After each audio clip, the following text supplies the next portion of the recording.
ब्रह्मा जी ने अपनी पुत्री से विवाह क्यों किया, ये प्रश्न अक्सर उछाला जाता है।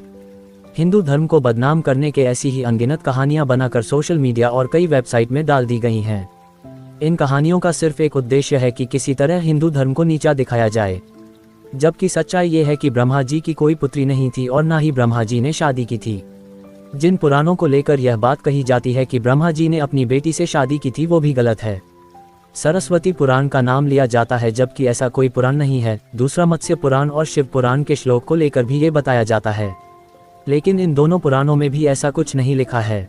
पुराणों के श्लोक संस्कृत में होते हैं और उनका गलत ट्रांसलेशन करके पेश किया जाता है।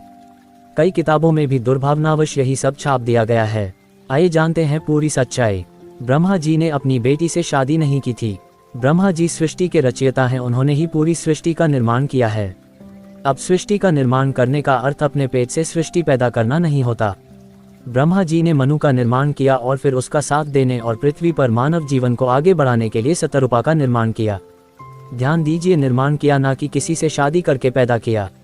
मनु और शतरूपा की संतानों से ही आगे चलकर पृथ्वी पर मनुष्य का जीवन आगे बढ़ा।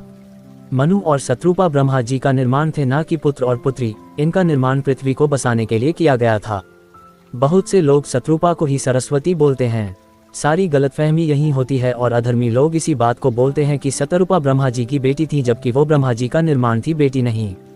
दूसरी सबसे महत्वपूर्ण बात कि ब्रह्मा जी का विवाह ही नहीं हुआ था, तो पुत्र या पुत्री कैसे होगी। ये सब मनगढ़ंत कहानियां हैं हिंदू को बदनाम करने के लिए। जिस तरह से बाइबल में लिखा है कि आदम नाम के मनुष्य की परमेश्वर ने रचना की, और कुरान के अनुसार आदम पहला मनुष्य था जिसकी रचना अल्लाह ने की थी।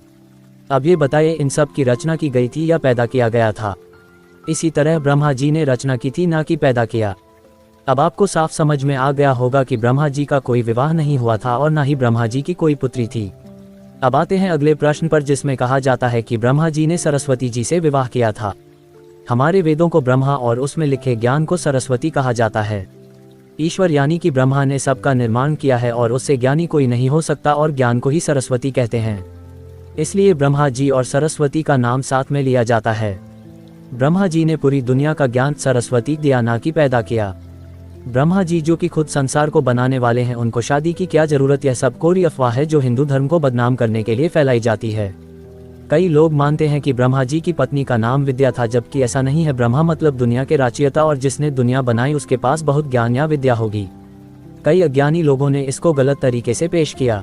पुराण के श्लोकों का भी गलत तरीके से अनुवाद किया गया। जैसे भिंडी को लेडी फिंगर कहते हैं, और किसी को भिंडी बहुत पसंद है, तो इंग्लिश में यह नहीं बोलेंगे कि उस आदमी को औरत की उंगली यानी कि लेडी फिंगर यानी कि भिंडी बहुत पसंद है। आप समझ गए होंगे कि एक अनुवाद ने किस तरह अर्थ का अनर्थ कर दिया। इसी तरह पुराणों का अनुवाद गलत तरीके से किया गया। इसी तरह दूसरे मजहब के लोग हिंदू धर्म को बदनाम करने के लिए बोलते हैं कि ब्रह्मा जी ने अपनी बेटी सरस्वती रेप किया, जबकि यह पूरी तरह भ्रामक और तथ्यहीन है। अगर कोई भी आपको बोलता है कि ब्रह्मा जी ने अपनी बेटी से शादी की या कुछ भी तथ्यहीन बातें करता है, तो उससे कहिए कि इस बात को लिखा हुआ दिखाए कि किस पुराण में लिखा है, और उस श्लोक को संस्कृत में होना चाहिए। बहुत सी प्रसिद्ध वेबसाइट्स में भी यह सब भ्रामक बातें लिखी हैं। हमेशा रामायण, गीता, महाभारत, वेद या पुराण के संस्कृत में लिखे हुए श्लोक को ही प्रमाणिक मानिए। हालांकि मुगलों के आक्रमण के बाद से भारत में कई सारे पुराण, वेदों और अन्य धार्मिक ग्रंथों में भी मिलावट कर दी गई है, ताकि हिंदुओं को अपमानित किया जा सके।